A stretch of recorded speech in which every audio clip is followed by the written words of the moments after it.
Buenos días, ¿cómo les va? ¿Cómo andan? ¿Cómo les va? ¿Bien? ¿Cómo están?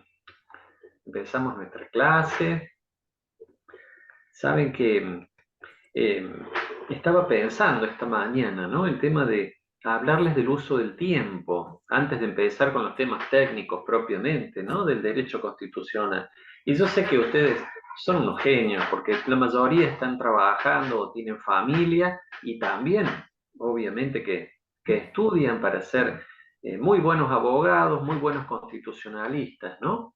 Eh, pero el tiempo es, a mi juicio, teniendo todas las demás variables, es el recurso crítico para ustedes, para un estudiante, ¿no? Yo también lo siento, al tiempo como un recurso que me aprieta, que me limita. Eh, Les iba a decir, pueden poner todos si quieren los micrófonos abiertos, que somos poquitos, así podemos hablar con toda libertad.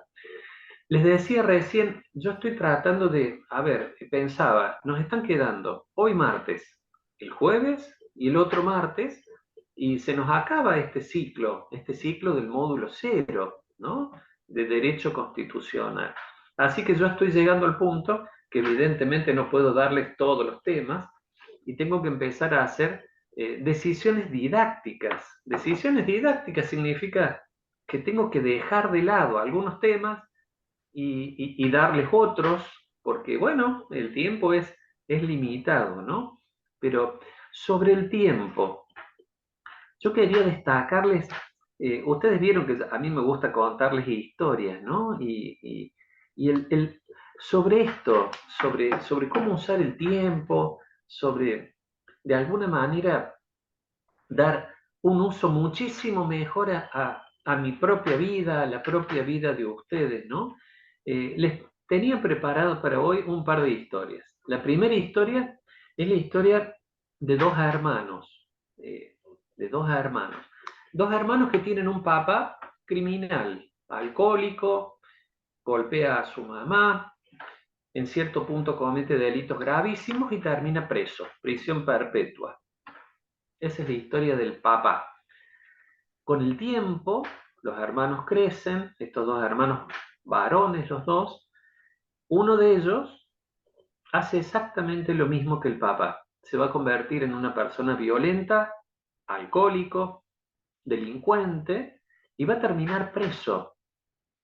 El otro hermano, por el contrario, toma otro camino y bueno, trabaja, no toma alcohol, se casa, forma una familia, tiene hijos. Y en un cierto momento, una persona que escribe este libro, donde yo leí la historia, les hace una entrevista a los dos hermanos, 35, 33 años respectivamente, ¿no? Y el que está en la cárcel, en definitiva, le dice al periodista, mira, con la historia de mi padre, no me quedaba otra. Era muy difícil que yo fuera diferente a como soy. Por eso terminé acá, ahí en la cárcel, ¿no?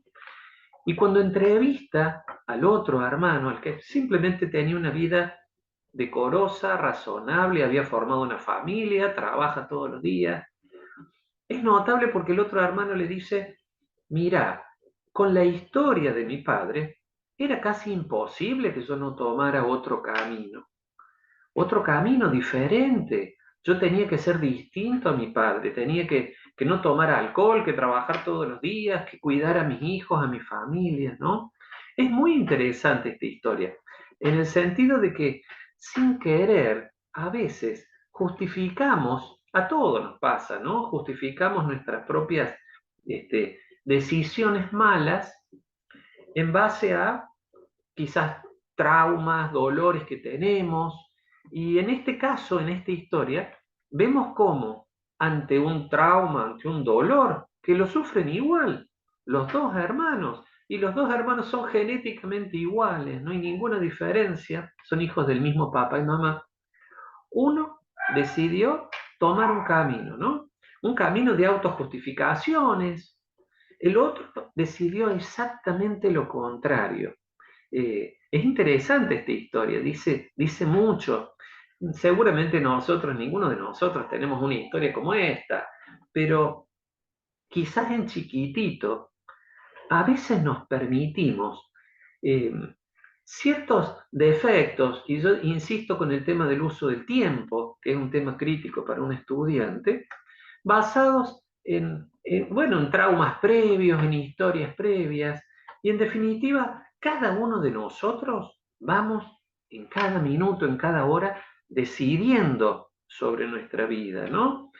Y el tema es que como no vivimos solos, porque seguramente algunos de ustedes o muchos están casados, tienen hijos, eh, yo me acordaba el caso de Vicky, que si no me equivoco, Lucía se llama tu hija, o el caso de Mariana con su hija Daniela, ¿no? Nosotros con nuestras decisiones incidimos en nuestros hijos, ¿no?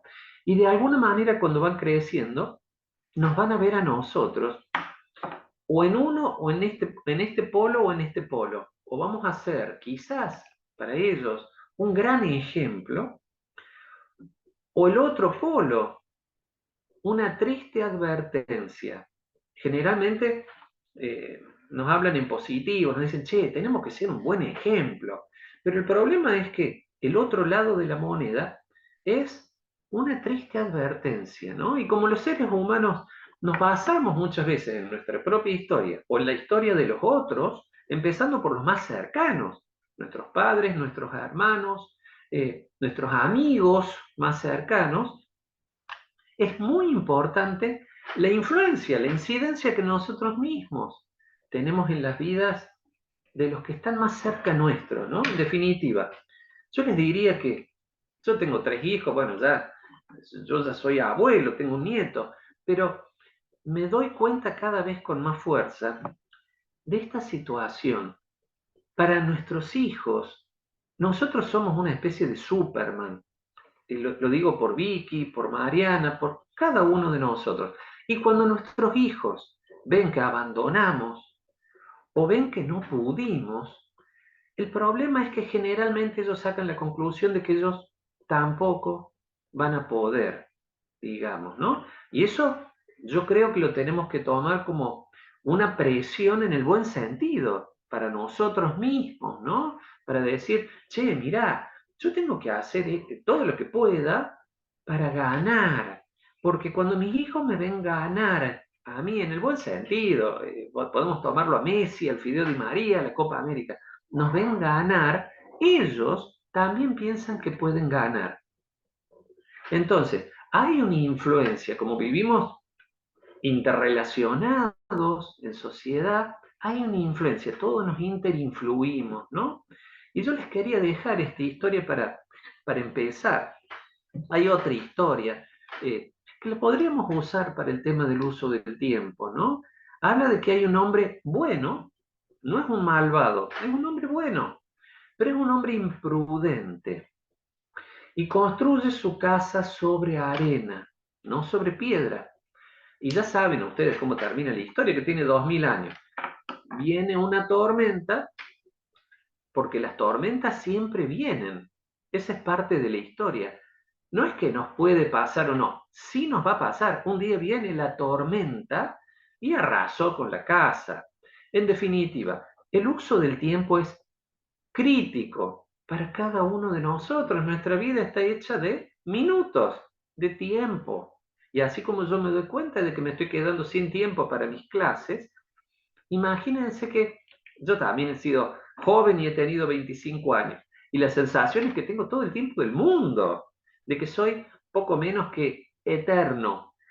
Pero no lo es, no es así. Entonces el uso del tiempo, no puedo ser más enfático en esto.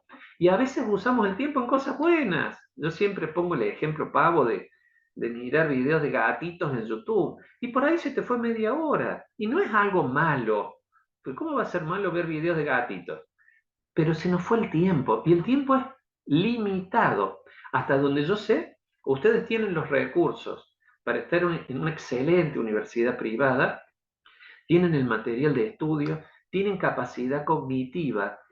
Lo que pasa a ser la variable clave en la vida de ustedes es el tiempo. Por eso yo medio en broma les digo, asegúrense de leer al menos 20 páginas todos los días, que por supuesto que eso tiene que ir subiendo en intensidad, ¿no?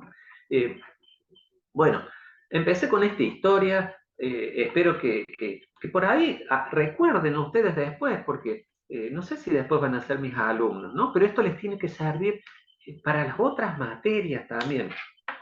Y si me apuran un poco, casi que para toda la vida, digamos, ¿no? Piensen en un jugador de fútbol que antes de ir al mundial hace una pretemporada, se prepara, corre, no sé qué. Y otro jugador de fútbol que no, que se confía en sus habilidades, dice, yo le voy a ganar a todos. Y después llega el partido de fútbol y a los 20 minutos no puede respirar más, porque no hizo la pretemporada, no entrenó, y los otros te pasan por arriba, ¿no? Hoy tengo una apuesta audaz para darles. Eh, y a ver si me dan una mano y me ayudan y me acompañan. Yo creo que una persona como mi hija que estudia piano, las primeras etapas son medio aburridas porque no tiene todavía las habilidades y toca en el piano cosas muy básicas que no entusiasman mucho. Pero a medida que va creciendo en su tecnología de pianista, de pronto se empieza a asomar a otras obras, ¿no?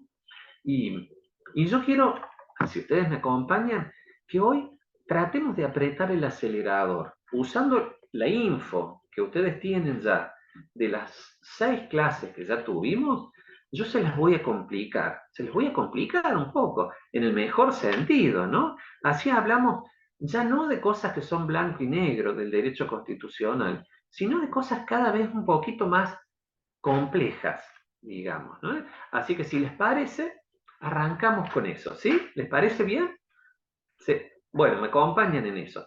Les pido, a mí lo que más me gusta es que me interrumpan y me hagan preguntas. Prefiero, porque no veo mucho el chat, como estoy yo solo, prefiero si abren el micrófono y me interrumpen. Y si no, ahí abajo tienen un corazoncito que dice reaccionar, donde hay un botón que ustedes ponen la mano así y pueden levantar la mano y eso yo sí lo veo. Así me interrumpen y bueno, y eso, ¿no? Primero les quería preguntar, les dejé 500 millones de videos en uno de los anuncios. Díganme si algo, aunque sea uno o dos videos, pudieron ver. ¿Pudieron ver algo de eso?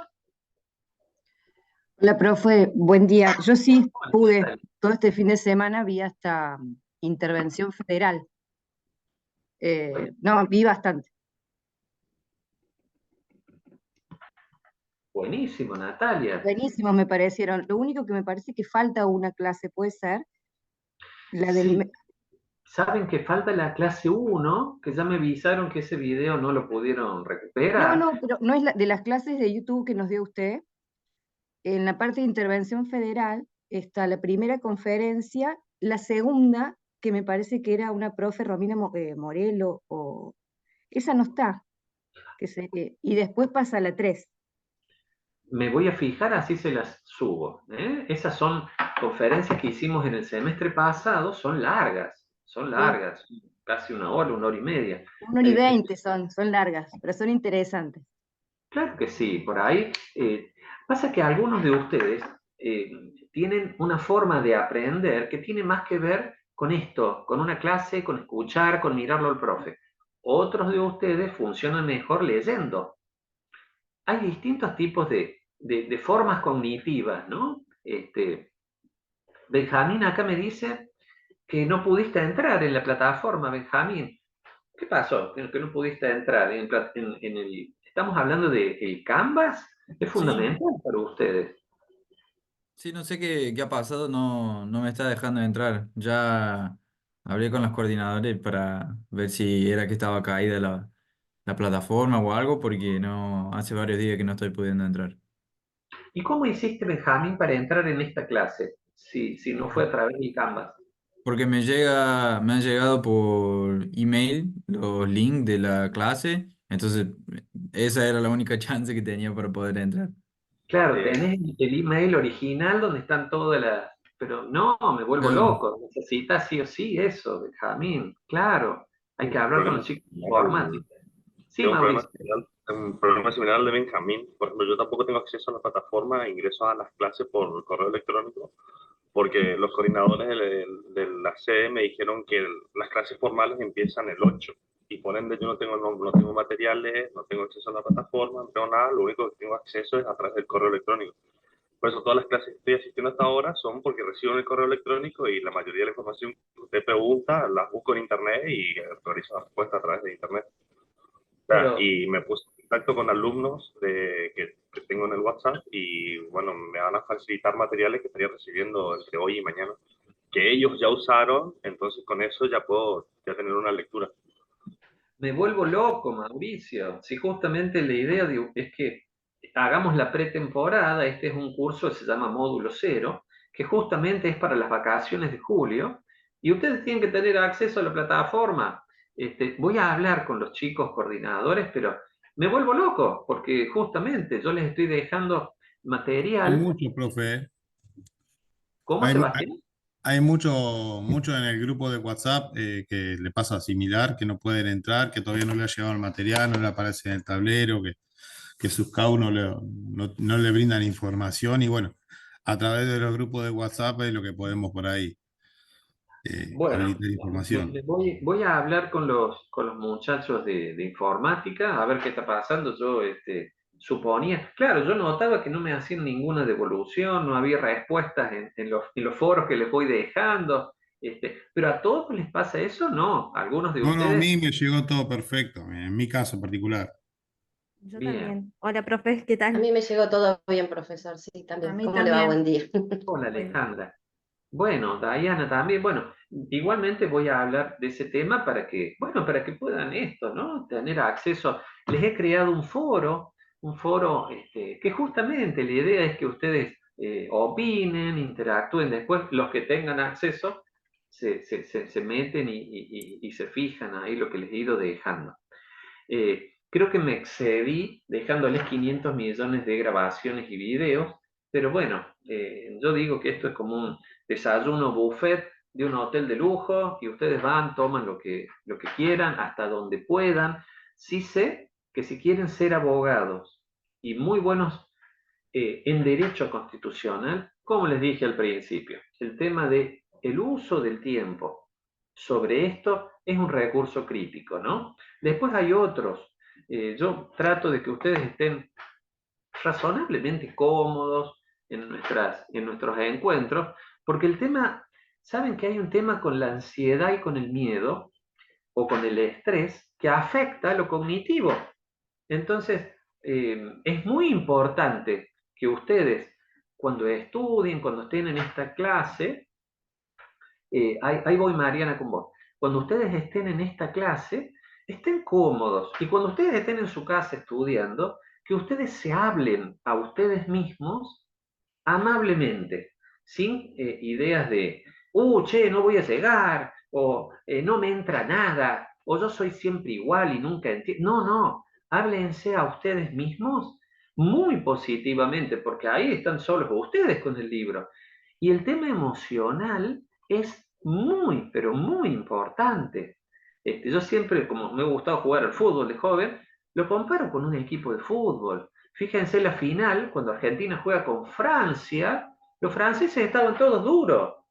Y Argentina les dio un baile bárbaro. Los primeros 70, 80 minutos, nuestros jugadores estaban sueltos, cómodos, alegres, les diría, ¿no? Acuérdense de ese ejemplo ustedes cuando estudian. Mariana me preguntaba a qué me dedico. A la docencia. Mariana es lo que más me gusta. También administro inmuebles, pero esa es otra historia. Los que no pueden entrar, a ver cómo dice, ¿cómo me decís, Vicky? Que no alcancé a ver y se me fue el chat. No, que Los que no sí, pueden que por ahí entrar, te escucho, Vicky, te escucho. eso, que si no podían entrar y querían dejar su número, nosotros les compartíamos lo que teníamos hasta el momento, Eso como para subsanar ese tiempo que están perdiendo. me parece buenísimo lo que dice Vicky. Es esencial, por eso les decía, si no tienen acceso a los foros, ahí mismo en el chat, yo no, por supuesto, pero ustedes pongan ahí un celular y ustedes se arman uno de esos grupos de WhatsApp y ahí se dan una mano, porque por ahí uno encontró el manual de desagües en PDF y se lo pasan, ¿ves? Ahí Diana, mira, me dice justamente eso, o se pasan los links, porque alguno de ustedes sí vio los links, les he dejado fácil 8, 9, 10 videos, para que vean, para que vayan estudiando. Ármenlo entre ustedes y el trabajo colaborativo, salvo en los exámenes, por supuesto, pero el trabajo colaborativo es fundamental.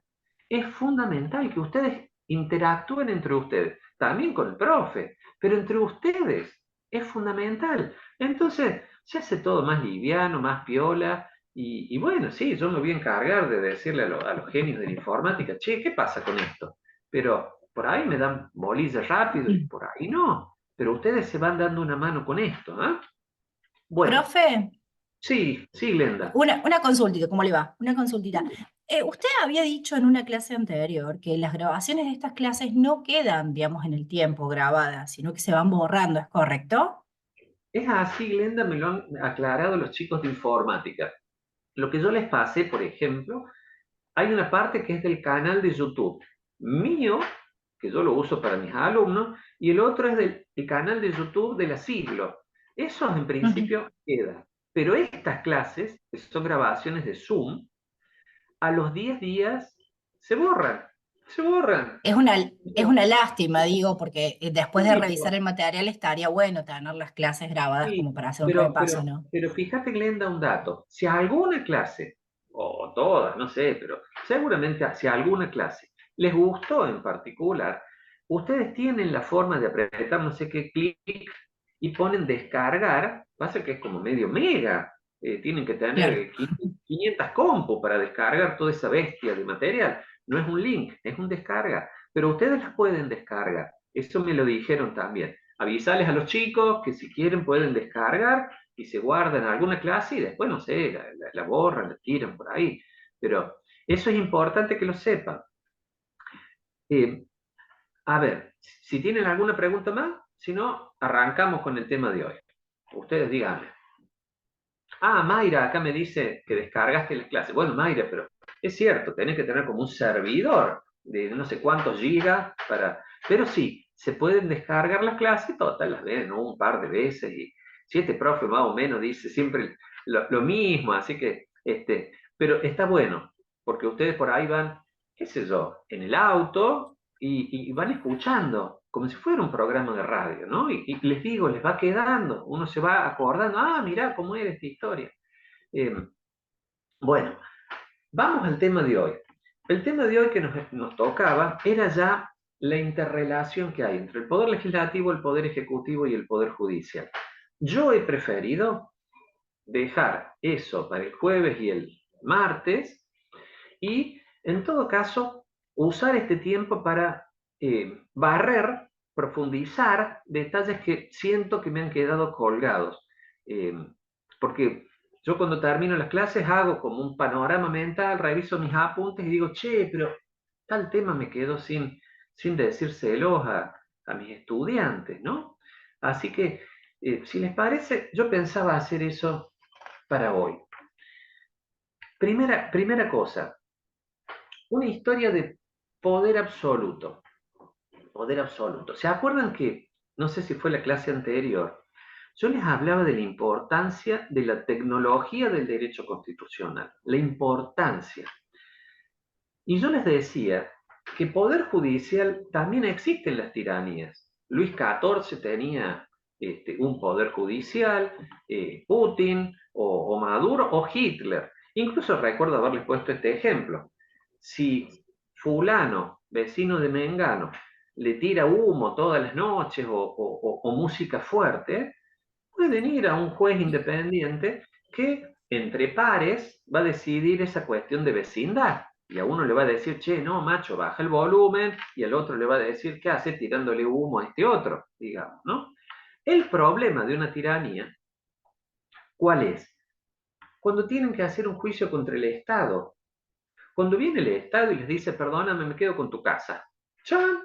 O con tu auto, o con lo que fuere. Y ahí se acabó la historia. O viene el Estado y te dice, no, lo que vos debes de impuestos es tanto. o te voy a pagar tanto de jubilación. Y vos decís, pero pará, si esto... no, no es así la cosa. Bueno, cuando el Estado es absoluto, ustedes no le pueden hacer juicio al Estado, al rey. De hecho, en las monarquías absolutas, no se podía hacer juicio contra el rey. ¿Saben cómo se llamaba en Roma el concepto que les estoy tratando de transmitir? Hecho del príncipe. Príncipe sinónimo de rey, ¿no? El hecho del príncipe. El hecho del príncipe para el derecho romano, lo pueden anotar, estaba asimilado a un caso fortuito. Caso fortuito. Se te cae un meteorito justo arriba de tu casa. ¿Y a quién le vas a demandar que te haga la casa nueva? A nadie. Mala suerte, macho. Te tocó a vos. Te cayó un meteorito sobre tu casa. No tenés más casa. El hecho del príncipe estaba asimilado a eso. Imagínense la locura. Por eso el derecho constitucional viene a resolver eso. A decir, no, ¿para qué hecho del príncipe? ¿Vos querés quedarte con mi casa? Ok, la necesitas para hacer, qué sé yo, ampliar la avenida. Tengo una calle, dice, no, vamos a hacer una avenida de 4 carriles, vamos a demoler todas las casas del lado derecho. Bueno, bárbaro, quédate con mi casa, pero me la pagás antes.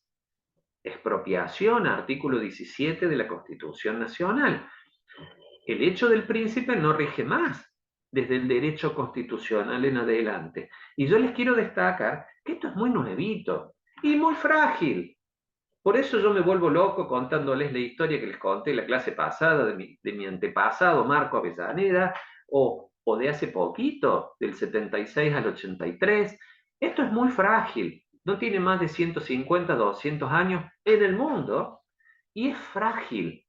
Es fácil de quebrar, de romper y volver de nuevo, como el resorte que vuelve a su posición anterior, volver a lo de toda la vida. Los seres humanos tenemos 50.000, 100.000 años en este planeta y siempre más o menos fue lo mismo. Mandó uno y se la bancan los otros. Miren, no hago bien en poner un ejemplo tan actual, pero estaba escuchando esta mañana en la radio, ejemplo concreto. Van a hacer, no sé, dicen ahí que el tema de vaca muerta necesita una estación, no sé qué, reductora, algo por el estilo. Dicen que es la obra pública más grande de la historia argentina, 30.000 millones de dólares. Fíjense cómo somos de chiquititos los seres humanos. Milei, partido político A. Kicillof, partido político B. Ahora la discusión es, no se la vamos a hacer ahí en Bahía Blanca, porque van a crear miles de puestos de trabajo. No se la vamos a hacer en la provincia de Buenos Aires, la vamos a hacer en Río Negro. Así, no lo ven, pero es de locos. Pero esto no es de Milei. Y yo me acuerdo, Alberto Fernández le quitó literalmente así un cacho de la coparticipación a Capital Federal, que la manejan los macristas, para dársela a Kicillof. ¿Se acuerdan que lo hemos visto esto? Si ustedes ven esto en el 2024, en el 2021, en el 2022, imagínense lo que era hace 500 años o hace 1500 años. Miren, les traje esta historia, pero esta historia, yo quiero que después ustedes me opinen, escriban ahí, den su opinión en el foro que les he creado, si pueden acceder a la plataforma. Les he creado un foro que, algo así como esto. Escuchamos tu opinión. ¿Cómo sería la Argentina sin derechos individuales? Sin división de poderes, sin constitución nacional. ¿Cómo sería la Argentina? ¿Cómo se la imaginan? Y les he traído esta historia. A ver si les gusta, porque las historias sirven para que nos demos cuenta, ¿no? Si no, hablamos siempre como en abstracto. Esta historia es la de un matrimonio. Él se llama Urías, ella se llama Betsabé. Urías, Betsabé. Esta historia tiene 3.000 años. Es del año 1000 antes de Cristo. Levante la mano el que sepa la historia, a ver si alguno la sabe. ¿Alguien sabe la historia? No. Bueno, buenísima. Entonces, nadie me hace spoiler. ¿Cómo es la historia de Urías, que es mando intermedio de un ejército hace 3.000 años? Historia año 1000 antes de Cristo. Con su esposa, no tienen hijos. Urías, militar, Betsabé. Parece que Betsabé era muy bonita y el rey de ese lugar estaba en lo más alto de su palacio, en una terraza, supongo, y la ve a Betsabe que se está bañando, duchando, no sé, se ve que en esa época se bañaban así, de esa manera. Y se enamora de la mujer de Urías. Urías no está en su casa, Urías está combatiendo en el frente, porque hay una guerra, y Urías está combatiendo, está su mujer sola. El rey la manda a llamar a Betsabe, se ve que a Betsabe también le cae bien el rey, y cometen adulterio, digamos. Betsabe se dice, me quedo con el rey, digamos, ¿no? Urías no se entera de nada. Betsabe, la mujer de Urías, que ahora está con el rey, queda embarazada, ¿no? En esa época, evidentemente, no había todas las tecnologías que tenemos hoy de control de natalidad. Año 1000 antes de Cristo. Y el rey, que algún sentido de ocultar sus macanas tenía, dice, voy a hacer esto, lo voy a llamar a Urías, premiándolo por sus méritos en el combate, y le voy a decir que le doy licencia por 5 días para que esté con su mujer, para que esté acá descansando. De esa manera, la gente piensa que este embarazo es de Urías, es el hijo de Urías, y yo tapo este macanazo que me mande. Miren el pensamiento del rey. Lo hace, pero Urías parece que era un héroe, no era un general, era un capitán, un grado intermedio, ¿no? Parece que era un héroe. ¿Y saben qué hace Urías cuando llega?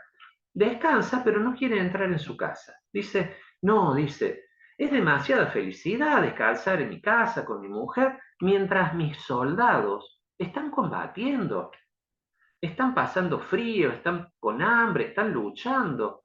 Yo agradezco estos 4 o 5 días que me han dado, pero no voy a estar con mi mujer. No voy a entrar en mi casa, no la voy a ver a mi mujer, porque no puede ser que yo tenga este privilegio mientras mis soldados están trabajando, combatiendo, ¿no? Interesante la postura de Urías. El rey dice, Dios mío, me salió mal. Y entonces el rey, para tapar este macanazo que se mandó, hace algo mucho peor. Le da una orden a sus generales y les dice, bueno, muchachos, cuando Urías vuelva ahora al frente de batalla, pónganlo en la línea más cruda de combate. En la línea más cruda de combate. Y cuando esté en el fragor más fuerte del combate, retírense los demás, déjenlo solo, de manera tal de que muera. Y así fue. Hicieron eso, ¿no? Por supuesto que entonces el rey, sin esperar demasiado, se casa con Betsabe. Este rey, esta historia podría haberla escrito Sófocles o Esquilo, porque es una verdadera tragedia, pero no es una tragedia griega, está en la Biblia, es la historia del rey David, un rey considerado bueno, pero poder absoluto, un rey considerado bueno, con su esposa Betsabe. Después ustedes van y leen, si quieren, cómo sigue la historia. Después van a tener un hijo famoso que se llama Salomón, considerado, es el sucesor de David, considerado uno de los reyes más sabios de la historia. Pero les quiero decir esto, fíjense las consecuencias del poder absoluto. Yo les hablaba del hecho del príncipe. Al príncipe se le pintó quedarse con tu auto, tu casa o tu mujer, en este caso, y llega hasta el homicidio, porque lo que yo les he descrito es un homicidio.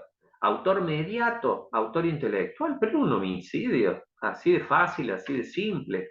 Y el rey David, hasta hoy, está considerado uno de los reyes más buenos del pueblo judío. Imagínense, y a esto voy con mi relato, ¿cómo serían los reyes malos? Los reyes malvados, si David era el bueno. Y miren lo que hizo David, por supuesto, la historia está dirigida a explicar que después pidió perdón a Dios, no sé qué, bueno, pero ese no es el punto. El punto es que si hubiera habido una constitución nacional como la Argentina, hubiera habido división de poderes y jamás ese rey podría haber dado ese disparate de orden para matar a un ser humano. Ponelo en el frente de batalla y déjalo solo, y yo me quedo con su mujer, ¿no? Cierro con esto, porque es como el remate de la historia. Hay una hambruna, porque como las tragedias griegas, está armado de esta manera el relato. Hay una hambruna y viene un profeta y habla con el rey. Le dice, rey, había un hombre rico que tenía como 500 ovejas. Y había un hombre pobre que tenía una. Era la única oveja que tenía. Vino un viajero a alojarse en la casa del rey y el rey dijo, vamos a hacer un banquete, vamos a comernos una oveja. Y en lugar de matar una de sus 500 ovejas, le quitó la única oveja que tenía a este otro y se la mató. El rey, David, indignado cuando escuchó esto del profeta, dijo, reo de muerte, ese hombre debe morir, terriblemente injusto. Y el profeta le dijo, ese hombre sos vos, rey David, sos vos, porque vos sos el que hizo eso, ¿no? Ese es el remate, por eso les digo, podría ser una tragedia de Sófocles o de Esquilo. Yo se las cuento porque es un relato de hace 3000 años, foto de cómo es, si les parece mal, a ver, lo que hace Milei diciendo, no le voy a dar a Kicillof la inversión de 30.000 millones de dólares, se le voy a dar a Río Negro, porque este es opositor político y aquel no. O Alberto Fernández, quitándole un pedazo de la coparticipación a Capital Federal y dándosela a Buenos Aires, porque este es opositor, este es amigo. Si ese es el mundo constitucional actual, porque los hombres somos caprichosos, imagínense el mundo de hace 3000 años. Esta foto que yo les muestro es realmente como una foto de cómo funcionaba en ese momento el hecho del príncipe, ¿no? Por eso yo a veces les digo, damos por hecho que tenemos derechos individuales, tenemos garantías para reclamar por nuestros derechos, hay división de poderes, el loco del presidente Milei no puede hacer lo que se le ocurra, porque tiene frenos y contrapesos en el legislativo, en el judicial, no puede hacer como Galtieri, que como no tenía ningún contrapeso, de pronto se le ocurrió, se le pintó, vamos a invadir las Malvinas, porque son nuestras. Hay 700 chicos, hay 158 chicos nuestros que perdieron la vida. Por suerte Milei no tiene esas atribuciones de ese calibre, estamos en la democracia, pero fíjense, ¿no? Yo un poco quiero que ustedes se den cuenta de esto, ¿no? Esta es la historia que les quería contar, pero quiero que ustedes después en el foro me den otros ejemplos que se les ocurran. ¿Cómo sería la Argentina? La Argentina sin división de poderes, sin derechos individuales, porque una cosa es la teoría que charlamos 1 hora y media, y otra cosa son historias reales, las consecuencias reales de que no hay división de poderes, por ejemplo. Sobre las reformas constitucionales. Yo les quiero hacer un pantallazo, pasando al tema técnico, y les quiero hacer mención a la última y quizás a la mejor reforma que tuvo la Constitución argentina, que es la de 1994. A ver, acá Micaela me dice, hablar es hilar y el hilo teje el mundo. No, hay otro foro, pero ya lo vas a encontrar, fíjate porque está por ahí Micaela. Dice algo así como, ¿cómo sería la Argentina? Esto que les digo. No permite ingresar. Ah, me vuelvo loco, che, yo me gasto haciéndole foros y después no pueden ingresar. Bueno, reformas constitucionales. Primero, Argentina. La Constitución de la Argentina es una de las más antiguas del planeta. Arranca junto con unos años después de la Constitución de los Estados Unidos, otra que es quizás la más antigua del planeta, pero ha permanecido. Otras constituciones no están más. Y ha permanecido la Constitución argentina porque es una de las más sabias, una de las más equilibradas, a pesar de lo que yo les voy a contar hoy, que son puntos como flojos, digamos, ¿no? Que te das cuenta, no cuando la lees, sino cuando la miras con una lupa, así con los anteojos míos, la mirás y ahí te das cuenta, ¿no? Reformas constitucionales. ¿Se acuerdan lo que dijimos? ¿Cuáles son las dos etapas de una reforma constitucional? ¿Se acuerdan cuáles eran? A ver quién me dice. Etapa 1, etapa 2. ¿Cuáles eran las etapas de una reforma constitucional? Preconstituyente Bien, Vicky. y constituyente. Bien, impecable. La preconstituyente, ¿quién tenía que decirte o hacer qué, Vicky? ¿En qué consistía la preconstituyente? El Congreso tenía que declarar la necesidad de la reforma y bueno, después los convencionales constituyentes ser elegidos y Impecable, dar límites impecable, temporales. impecable. La preconstituyente es la declaración por el Congreso con los 2/3, che, hay que reformar esta Constitución. Y la etapa constituyente, etapa 2, la hacen los propios constituyentes, ¿no? Fíjense que hay una distinción que elegimos representantes especiales, que se llaman constituyentes, para hacer la reforma constitucional. No son los mismos representantes de siempre, que son los diputados, los senadores. Los diputados y senadores hacen la etapa preconstituyente.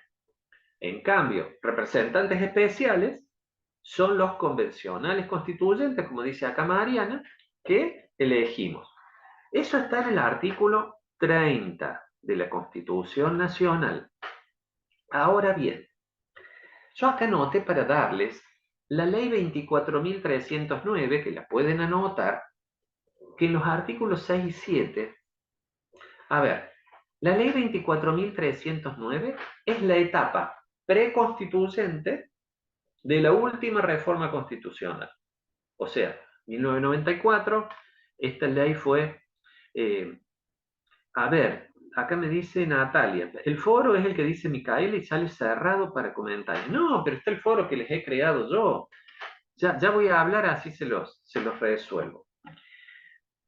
Les decía, en 1994, la etapa preconstituyente, que también nos explicó Vicky, es la ley 24.309, que es de diciembre del 93, donde los tipos estos, senadores, diputados, dijeron, che, mirá, 2/3, vamos a reformar la Constitución Nacional. La etapa constituyente fue la reunión propiamente de los convencionales constituyentes electos que nos han hecho la mejor reforma que hemos tenido hasta el momento. Ahora bien, y acá viene, la ley 24.309, que ustedes lo van a leer luego, que se basó en un acuerdo entre Raúl Alfonsín y Carlos Menem, llamado núcleo de coincidencias básicas. Micaela, pero contame, ¿quién es tu suegra? Acá me dice Micaela que su suegra participó en la convención de 1994. Ya estoy asombrado y tenés que estar orgullosa, Micaela. Contame, ¿quién es tu suegra? Pero mira vos, Ana María Vega de Terrones, fue convencional constituyente. Pero che, qué lujo. Después nos tenés que contar más. Así, qué experiencia. Yo hace poquito tuve la chance pero súper orgullosa y qué responsabilidad, Micaela. Porque uno está orgulloso, pero también hay una responsabilidad. Micaela tiene que ser una excelente abogada también, como su suegra. Una de las reformas más sabias, pero fíjense, les decía recién, 1994. ¿Qué dice el artículo 6.7 de la ley 24.309? El que quiera, la googlea y la busca. Yo siempre uso Infoleg, que se los recomiendo. Ley 24.309. Una cosa importante mientras la buscan. Esta es la constitución que uso yo. Editorial Zavalía, creo que vale 35.000 pesos. Hay otras ediciones, pero búsquense una constitución, esta tiene como 600 páginas, que les traiga las convenciones internacionales, que son parte de la Constitución Nacional. No se busquen esas constituciones finitas, que lo único que les trae es los 115 artículos, 130 al final, no sé cuántos son, pero no les trae las convenciones de derechos humanos, que ya son 14, 10 incorporadas en el año 94 y 4 más incorporadas después. Lo digo porque el otro día uno de ustedes me dijo que no le aparecía en la Constitución una de las convenciones. Bueno, ¿quién encontró la ley 24.309? Yo. Hola Mariana, ¿cómo andas? Hola. ¿Querés leer el Bien. artículo 7? 7, sí. La Convención Constituyente no podrá introducir modificación alguna de las declaraciones, derechos y garantías contenidos en el capítulo único de la primera parte de la Constitución Nacional. Excelente. ¿Y el artículo 6, que va en el mismo sentido? Serán nulas, de nulidad absoluta, las modificaciones, derogaciones y agregados que realice la Convención Constituyente, apartándose de la competencia establecida en los artículos 2 y 3 de la presente Ley de Declaración. Perfecto, Mariana. Fíjense, los dos artículos le están prohibiendo. ¿Se acuerdan que dijimos que la etapa preconstituyente le indica a la etapa constituyente qué artículos puede reformar? Y los que no le autorice a reformar, la etapa 2, la etapa constituyente, no pueden meterse a decir, pero a mí se me hace que vamos a cambiar tal otro artículo. No, no puede. La etapa preconstituyente les dice, che, te autorizo a reformar tal, tal y tal. Y la etapa constituyente debe respetar ese límite. Ese límite, por eso es tan importante la etapa preconstituyente. ¿Sí? ¿Me siguen hasta acá? Fíjense que Profe, es una autorización, pero no una obligación, ¿no es cierto? O sea, Espérate, por ejemplo, Vicky. te autorizo a reformar un artículo, pero... Lo que podríamos decir que no es obligación es que lo reforme. Es decir, la preconstituyente les dice, por ejemplo, como dice Vicky, podés reformar el 42. Hasta te sugiero que el contenido sea tal. Pero después la etapa constituyente, que son los convencionales constituyentes, pueden decir, ok, estoy autorizado, pero no lo voy a tocar al 42. O lo voy a reformar, pero en tal otro sentido. ¿Sí? Lo que no puede hacer la etapa constituyente es meterse, si le autorizaron a reformar el 42, a tocar el 7 o el 9. Bueno, acá en lo que yo les estoy diciendo hay una adivinanza, que ustedes tienen que dar cuenta. ¿Cuál es la adivinanza? La ley 24.309 en la que participó, esa etapa preconstituyente que habilitó a la siguiente, a la etapa... A ver, haceme la pregunta de nuevo, Mauricio. ¿Cuál es la pregunta? ¿Quién decide y cómo? A ver, ¿a qué te referís? Porque Contame. una de las clases anteriores que usted estaba dictando estuvo diciendo que como que no se podía modificar, no se podían adicionar partes nuevas a la Constitución. Basándonos en esto, ¿quién es el que decide? ¿Quién es el que da la autorización? También me acuerdo que tenía que tener una votación del 2/3 de lo que son, sin mal no me equivoco, creo que eran senadores y diputados o algo así. Impecable, Mauricio, tu pregunta. Y hacemos el repaso de paso. Etapa preconstituyente. Diputados nacionales, por un lado, senadores nacionales, por otro lado, con el voto de los 2/3 del total de los miembros, que es la mayoría agravada más alta que prevé el sistema jurídico argentino, ¿no? 2/3 de los miembros totales dicen declaración de necesidad de la reforma de la Constitución, 2 puntos, artículos 7, 28 y 115. Eso es lo que dice la etapa preconstituyente, ¿no? Después elegimos a los convencionales constituyentes, que son nuestros representantes especiales, solo para reformar la Constitución, y ellos van a poder tocar esos artículos que les han autorizado. Como bien dijo Vicky, pueden elegir no tocarlos. Una de las opciones, a juicio de los convencionales constituyentes, puede ser, no, los voy a dejar así al artículo 7. O al artículo 38, sí, lo voy a modificar, ¿no? Sí, Mauricio, ¿me querías decir algo? Tenés el micrófono cerrado. A ver, dale de vuelta. Con el mouse. Por ejemplo, también usted en una de las clases dijo que habían leyes que una vez que ya no se utilizaban más, ya no se la podía volver a habilitar, como la del castigo por azote. Supongamos que en un hecho, qué sé yo, por ejemplo, Venezuela, ¿no? O algo así, o mismo en Argentina, llega a ser necesario. Obviamente todos decimos que como derecho humano nadie tiene que tener un castigo severo como eso, pero se está considerando como que volver a activarlo, pero hay una ley que no lo permite. O sea, también podría llegar a pasar en algún caso muy sensible que se vuelvan a habilitar ese tipo de leyes. Respondemos a la pregunta de Mauricio porque es muy buena y hace referencia a lo que la doctrina especializada le llama artículos o contenidos pétreos de la Constitución Nacional. Pétreo en el sentido de que no pueden ser modificados. Y ahí yo les comentaba que entramos en un terreno donde hay dos escuelas. Yo me paro en el marco teórico o en el paradigma del iusnaturalismo, que dice, mirá, macho, hay cosas que no las podés cambiar, ¿no? Por ejemplo, no somos unos bárbaros para volver a implementar la pena de azotes o la aplicación de tormentos inhumanos como recurso de un proceso penal para llegar a la verdad. Yo considero que no, que es una barbaridad y eso no puede ser nunca más modificado. Es una cláusula pétrea. Los formalistas o los positivistas que redactaron el artículo 30 de la Constitución Nacional que dice que esta Constitución o cualquiera de sus partes puede ser modificada con estos pasos que hemos dicho, esa postura dice, mirá, todo eso que dice Rodolfo es medio poesía.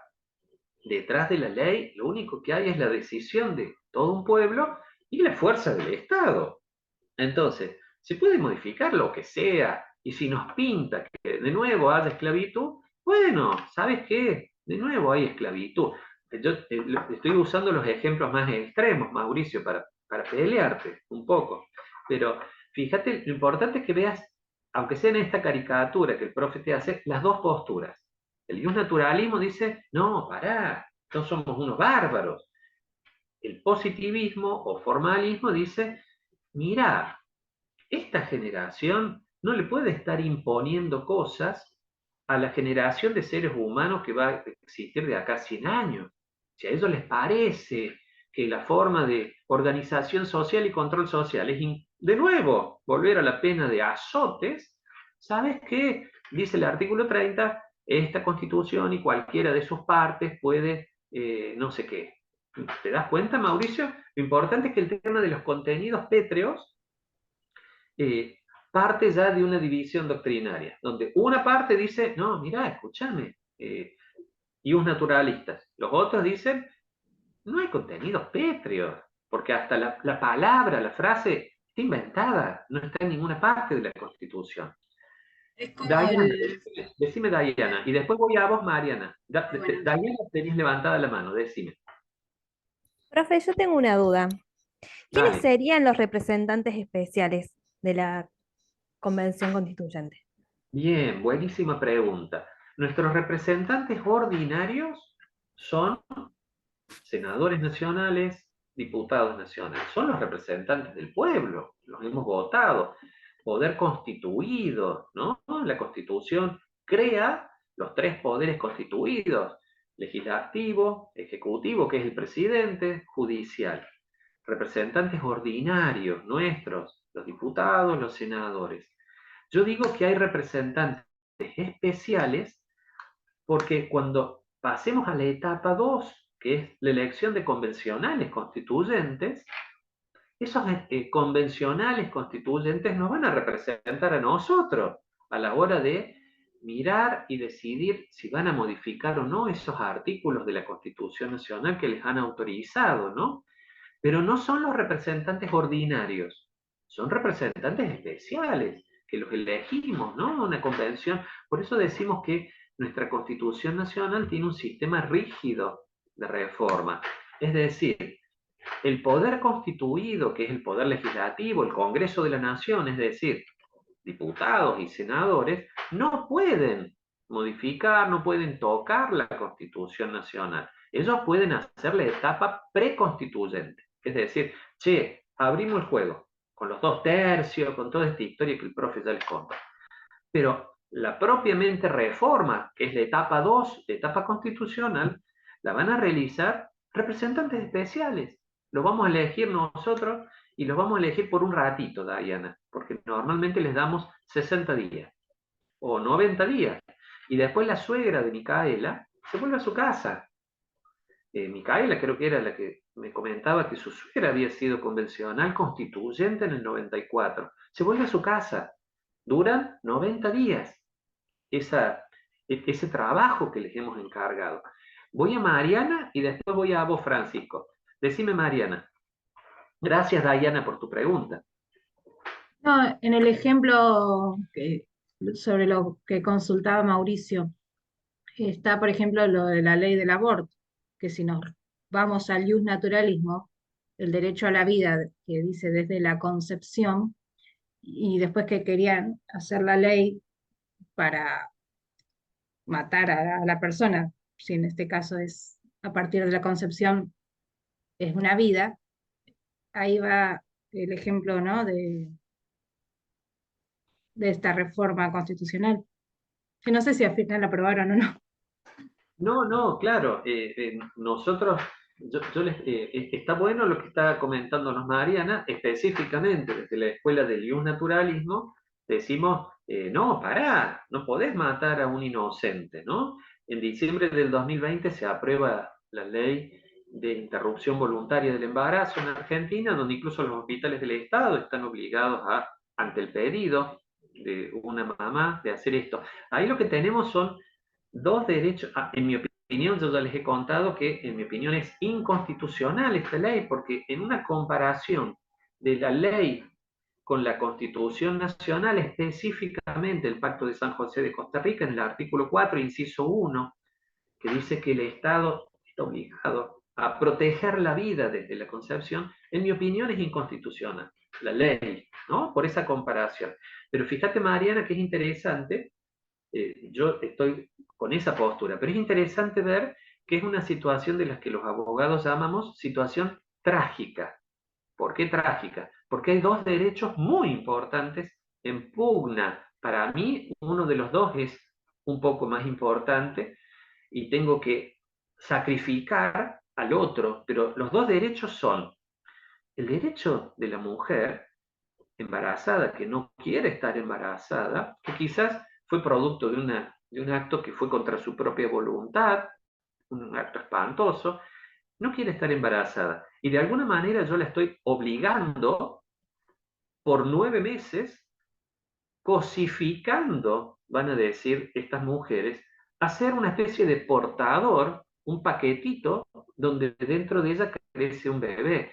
Entonces, hay un principio ahí que es decir, no, pará, mi propio cuerpo no en el sentido de que el bebé es su cuerpo, mi propio cuerpo en cuanto a que yo no soy un estuche que tengo que soportar por 9 meses esta situación. Ese es un derecho.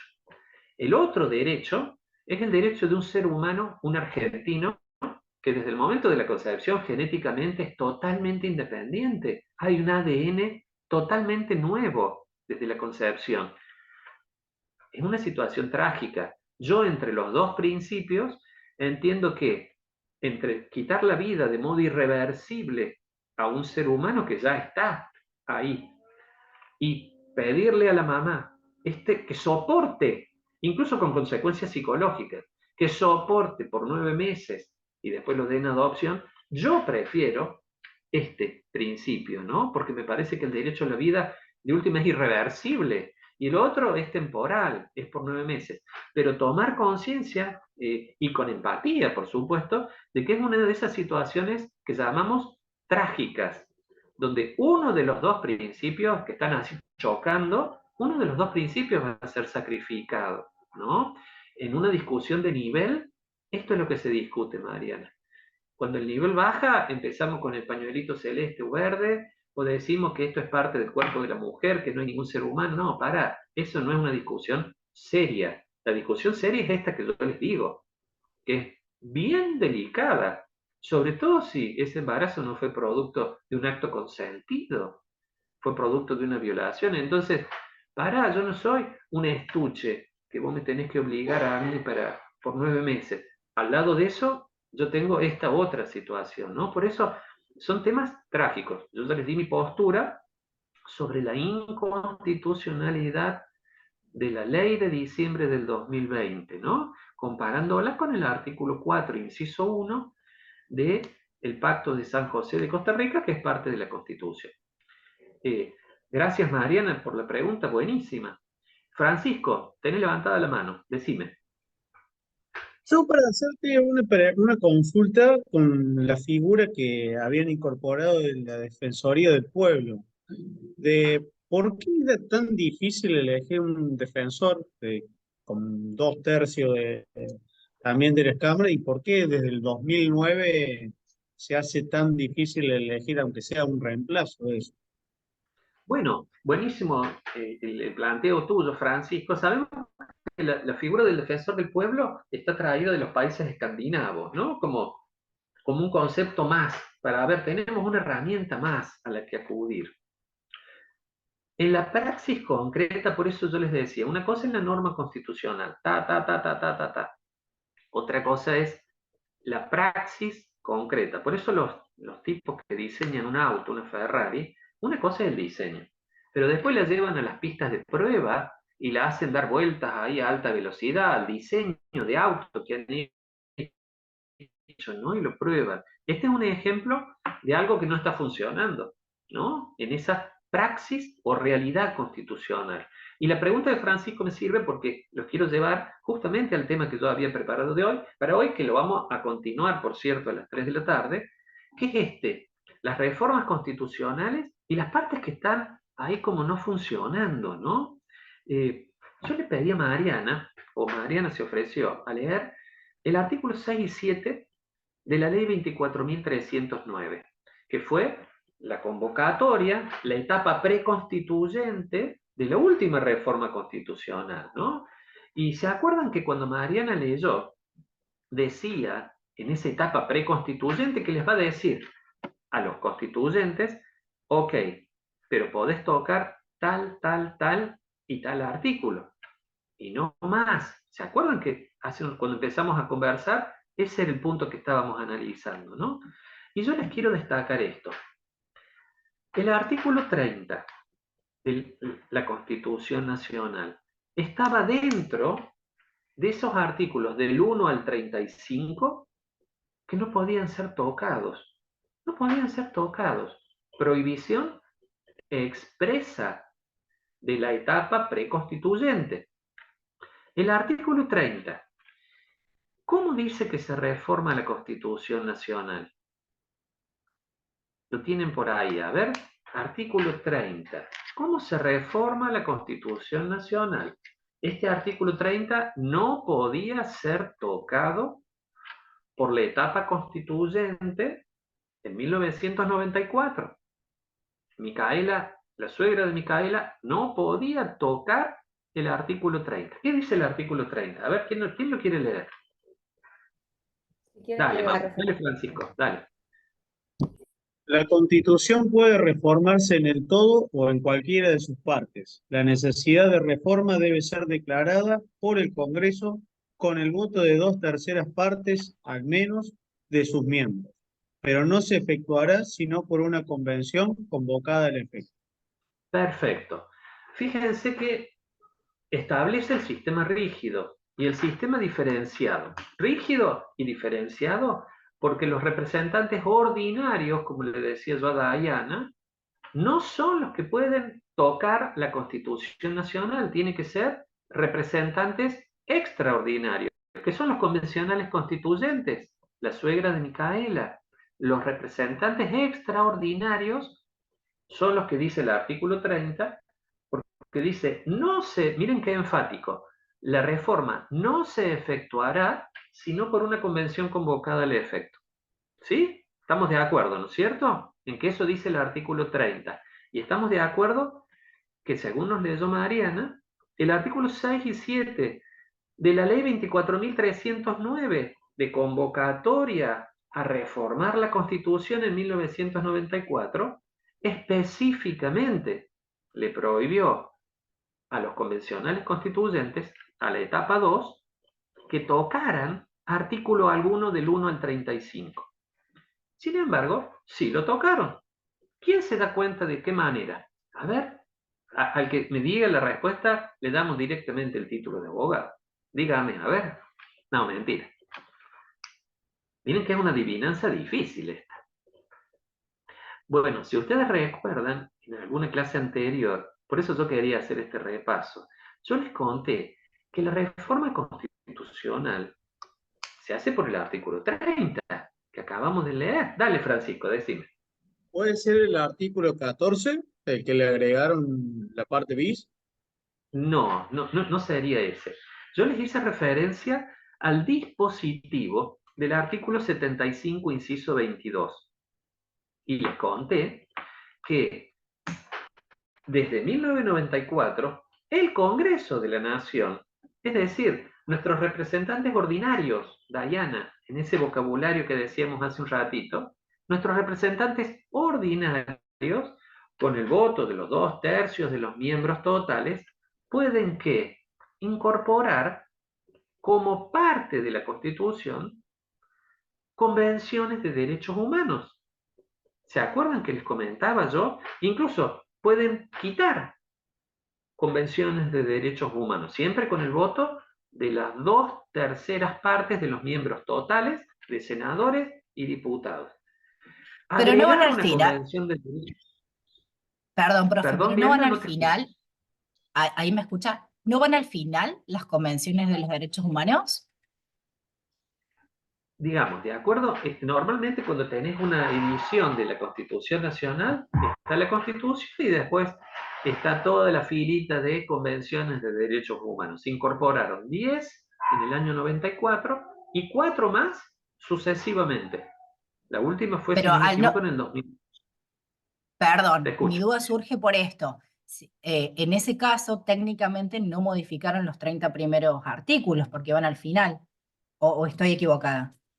Pero espérate, más allá de que le cambies la redacción, Glenda, lo importante es el sentido del artículo, porque si el artículo 30 decía que el único que puede reformar la Constitución Nacional es una convención especial convocada al efecto, estos representantes especiales, imagínate que si yo ahora, a través de la modificación de este dispositivo, del 75, inciso 22, donde yo le autorizo al Congreso de la Nación a que diga, che, sin acudir a una convención constituyente, voy a poder decir, esta Convención de Derechos Humanos es parte integrante de la Constitución Nacional o no es parte integrante de la Constitución Nacional. Si yo le hago agregados o sustracciones a la Constitución Nacional, que ya no es solamente el texto de los artículos, son todo el pack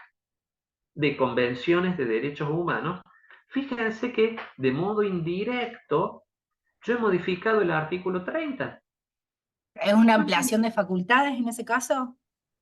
He modificado el artículo 30. El artículo 30 establecía un dispositivo que era únicamente se puede cambiar la Constitución Nacional por una convención constituyente. Y no ponía excepciones el artículo 30. Actualmente, yo les tuve que decir en la clase anterior de que hay otra forma de reformar la Constitución Nacional, que es el mecanismo del artículo 75, inciso 22, que puede agregar, como ya lo he hecho en 4 ocasiones, o quitar, hasta ahora no pasó nunca, convenciones de derechos humanos, que literalmente pasan a tener rango constitucional.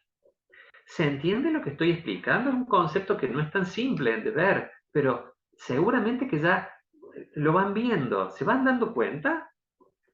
Díganme si me ¿Es siguen. superior a las leyes, perdón, profesor, el tema de los tratados y lo que se vaya agregando en el artículo 75, en el inciso 22? Fíjate, Sí. Alejandra, que yo siempre que aprieto el acelerador y pasamos a un nivel 2 de temas de derecho constitucional, el riesgo que corro didácticamente es que a ustedes se les haga un berenjenal y no me entiendan más nada. Hasta ahora ustedes tienen que tener bien subrayado la parte simple que yo les he explicado. Sin embargo, en esto, y me arriesgo didácticamente, lo que estamos hablando y discutiendo es el tema que plantea Alejandra. ¿Por qué lo digo de esa manera? Porque para establecer comparaciones entre normas, yo tengo que decir quién es el general, quién es el coronel, quién es el capitán y quién es el soldado. Es decir, ¿cuál es la jerarquía de normas que hay en la Argentina? ¿Quién manda? ¿Sí? Entonces, cuando decimos no podés tocar artículos 1 al 35, y tengo el artículo 30 que dice, la única forma de reformar esta Constitución Nacional es esta, por un representante especial, la Convención Constituyente, pero yo incorporo, sin tocar la redacción, pero incorporo una tremenda excepción en el artículo 75, inciso 22, donde digo que el Congreso de la Nación, claro que con una mayoría no agravada, agravadísima, como es los 2/3 de los miembros totales de senadores y diputados, pero agravada o no, con eso yo digo que el Congreso puede establecer modificaciones. ¿Saben cómo se ha resuelto este tema?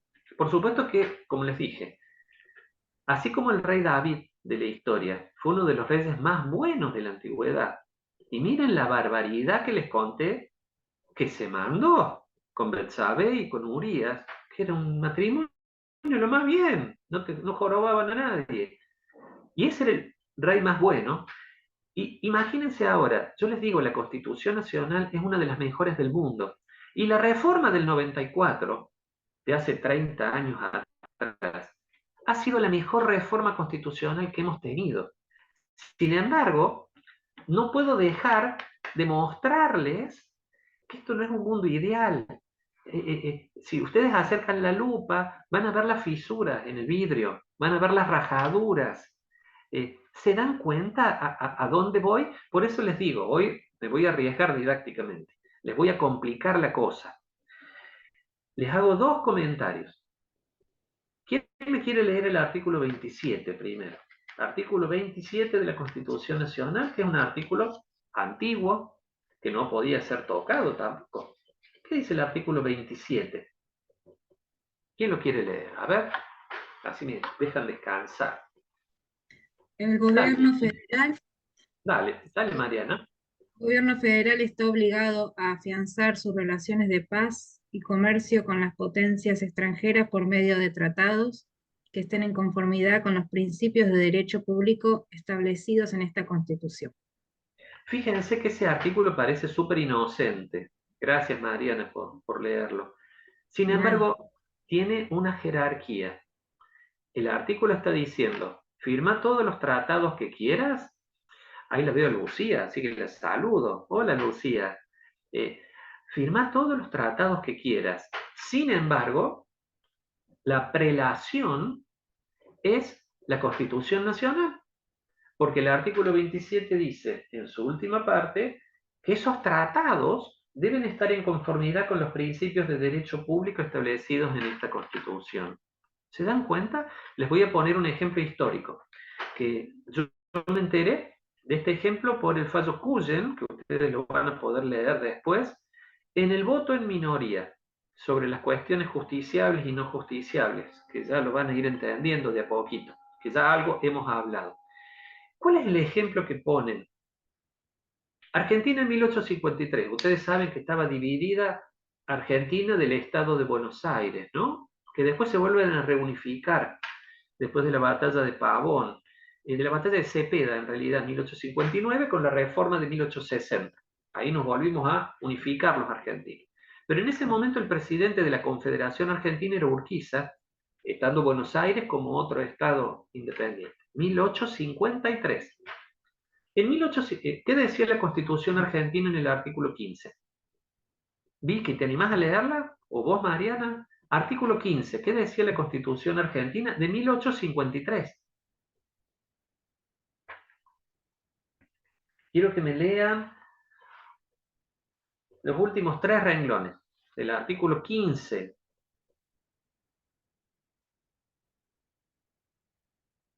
¿Es esta todo contrato de compra? Habla de la esclavitud, el artículo 15, Mariana. Ah, no, tengo la nueva entonces. Que de cualquier modo se introduzcan quedan libres por el solo hecho de pisar el territorio de la República.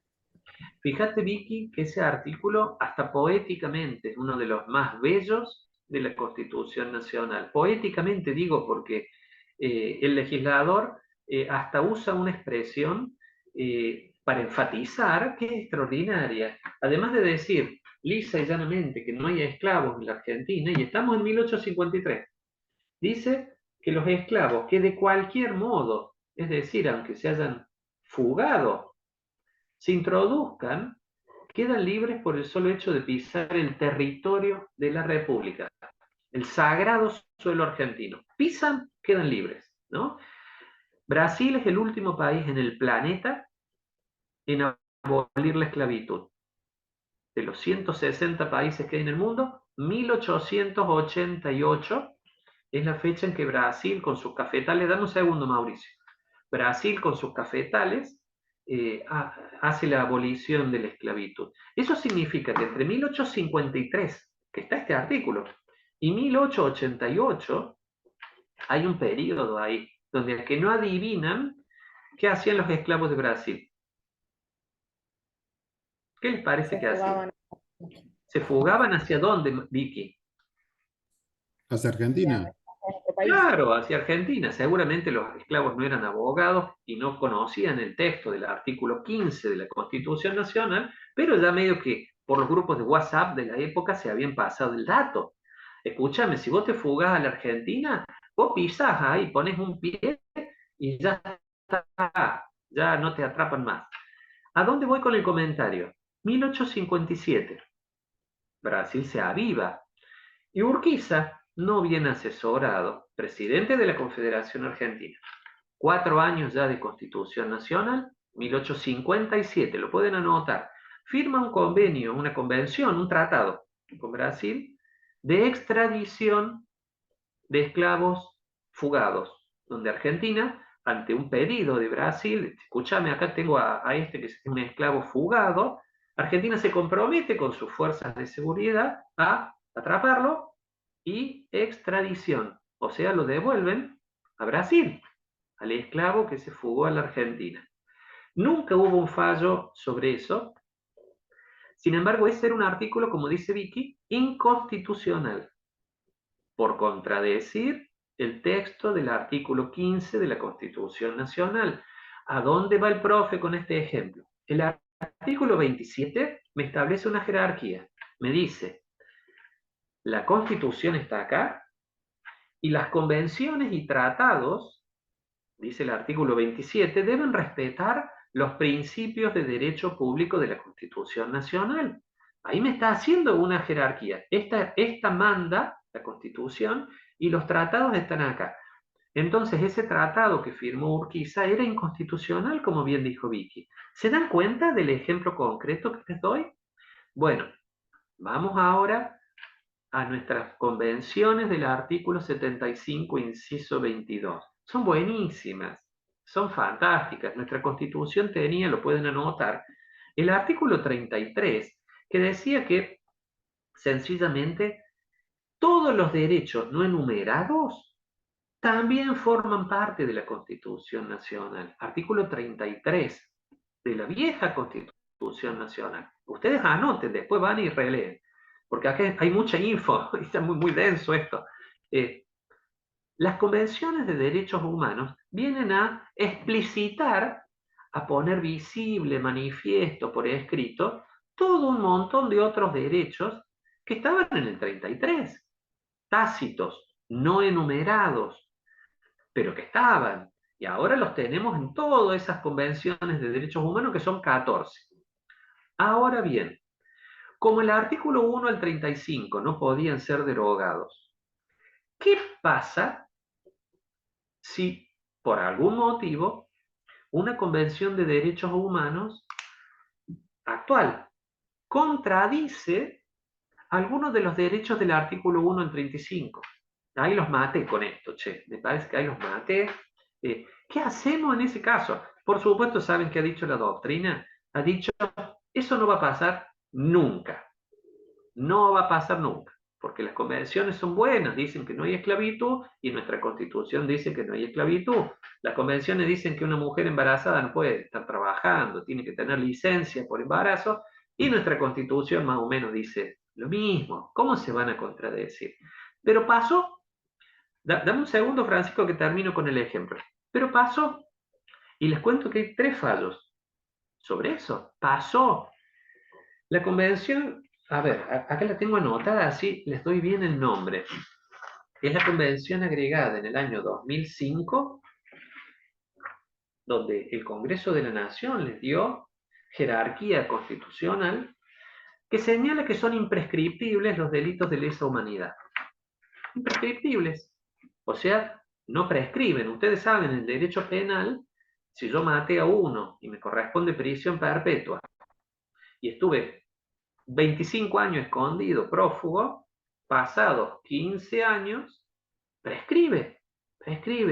Aparezco un día en la comisaría al año 20 o 25, ya estoy viejo, todo pelo blanco, y digo, sí, yo soy Pedro Gómez, que maté hace 30 años no sé a quién. Y los fiscales dicen, ah, sí, acá tenemos anotado, nunca encontramos al asesino, vos estabas prófugo, pero prescribió la acción. Pasaron 15 años. Pueden leerlo en el Código Penal. El Código Penal argentino. ¿Cuál fue el fallo? A ver, les amplío más para complicárselas.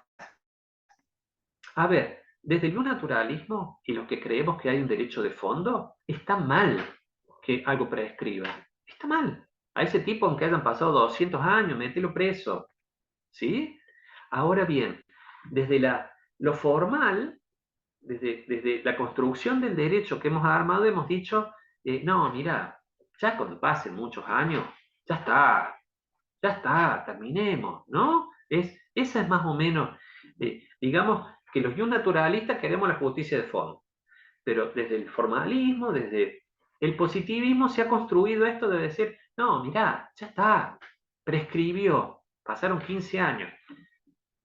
Alguien roba una bicicleta, le corresponden 4 años. Una vez que pasaron los 4 años de la pena máxima que hubiera recibido ese prófugo, ya está, prescribió. ¿Hasta cuándo lo va a seguir persiguiendo por la bicicleta esa que robó? Digamos, ¿no?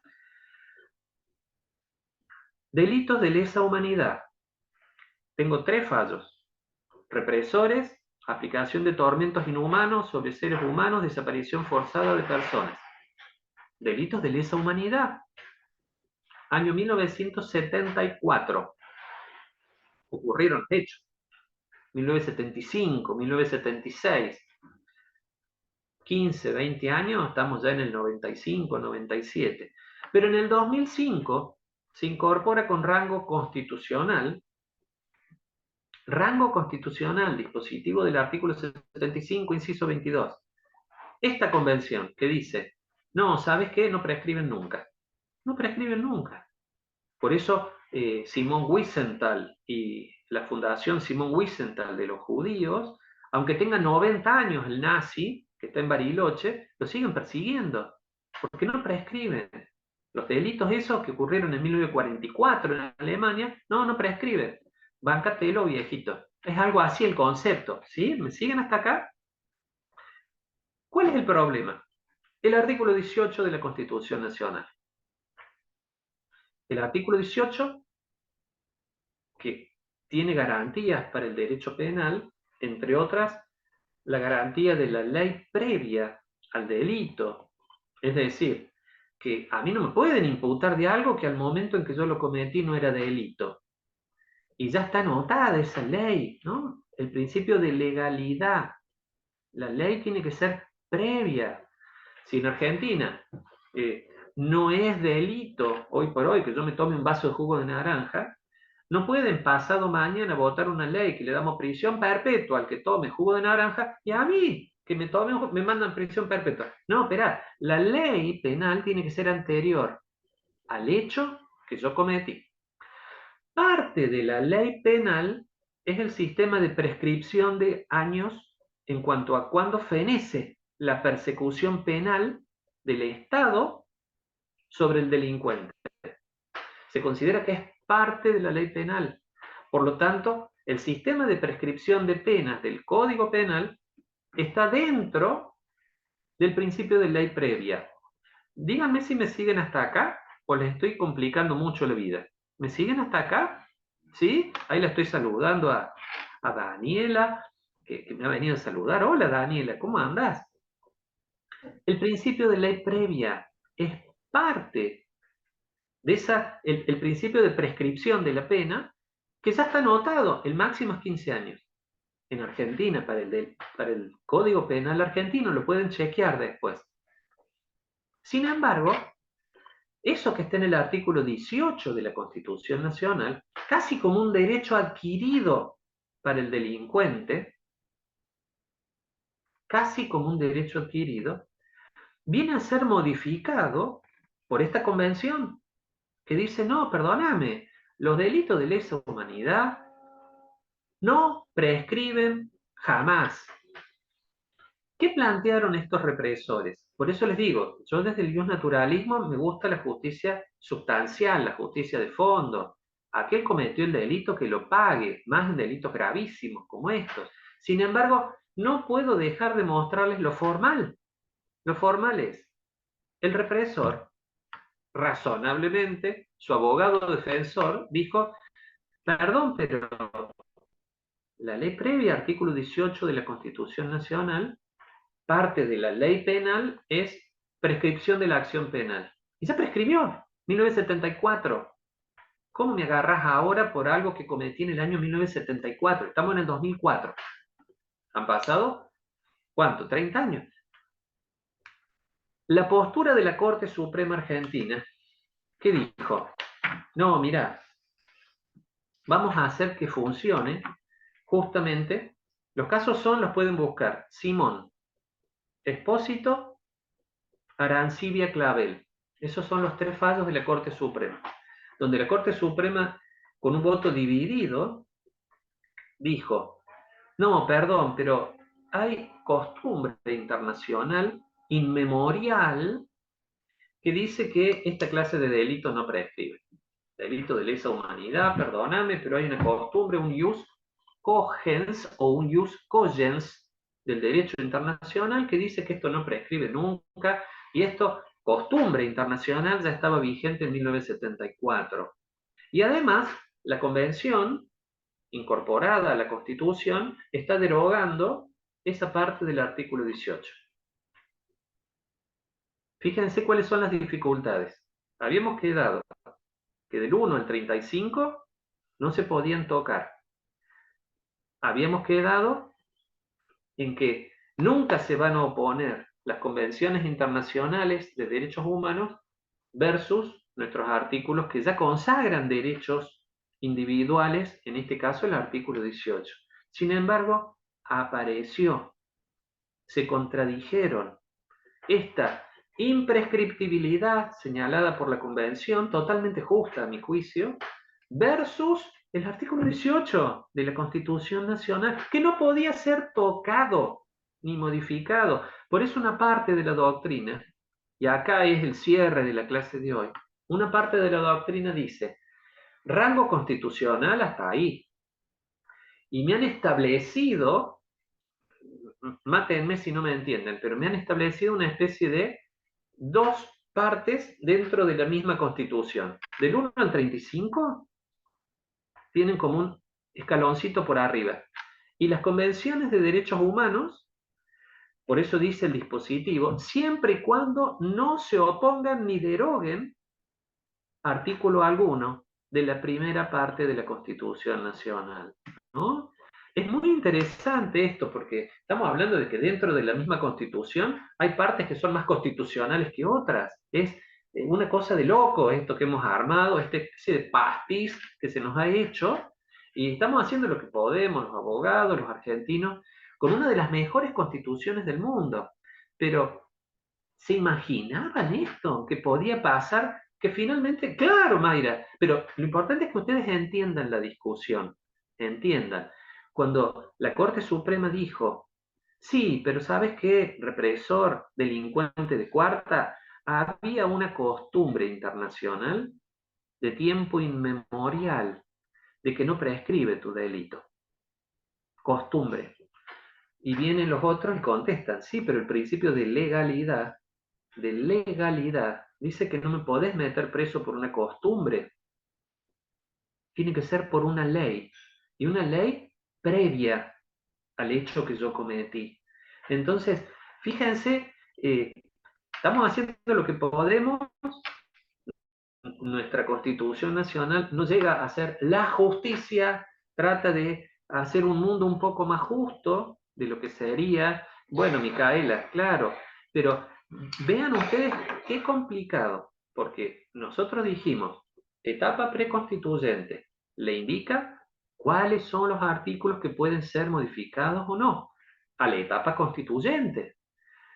Y dijimos que el artículo 6 y 7 de la ley que leyó Mariana, que es la ley 24.309, vino el machete, que nunca me acuerdo de memoria los números, la ley de convocatoria del año 94, dijo específicamente en el artículo 7, no se pueden tocar artículos del 1 al 35. Y ya les mostré dos. El artículo 30 dice, no, escúchame, de ninguna manera se puede modificar la Constitución si no es por una convención constituyente. Y nosotros hemos establecido el dispositivo del 75, inciso 22. Segunda modificación, artículo 18 de la Constitución Nacional, que dice el principio de ley previa. Por lo tanto, prescriben los delitos, todos. Convención agregada, no, los de lesa humanidad no prescriben. Y les agrego uno que lo vamos a desarrollar esta tarde, que es el artículo 22. ¿Quién me lo lee? Y con esto ya cerramos. Artículo 22. Es así, Mauricio. Artículo 22. ¿Quién me lo quiere leer? ¿Se lo puedo leer? Sí, dale. El artículo 22 dice, el pueblo no delibera ni gobierna, sino por medio de sus representantes y autoridades creadas por esta Constitución. Hasta ahí nomás, Toda... hasta ahí nomás, Alejandra, hasta ahí nomás. Eso establece enfáticamente el principio representativo. No hay forma de que el pueblo delibere ni gobierne sino a través de sus representantes. Sin embargo, no las hago leer ahora para que no lo hagamos tan largo, pero el artículo 39, nuevo, después del 94, y el artículo 40, nuevo, incorporan dos institutos de democracia semidirecta: la iniciativa popular y la consulta popular. Y la consulta implica que se arma una votación y lo que salga ganador cuando es vinculante pasa a ser ley, automáticamente. Dos institutos de democracia semidirecta que yo los aplaudo, ¿eh? Mi postura es a favor, pero no puedo dejar de decirles. Si el artículo 22 decía que en ningún caso el pueblo delibera ni gobierna sino es a través de sus representantes, en todo caso debimos haberle agregado al artículo 22, salvo iniciativa popular y consulta popular vinculante.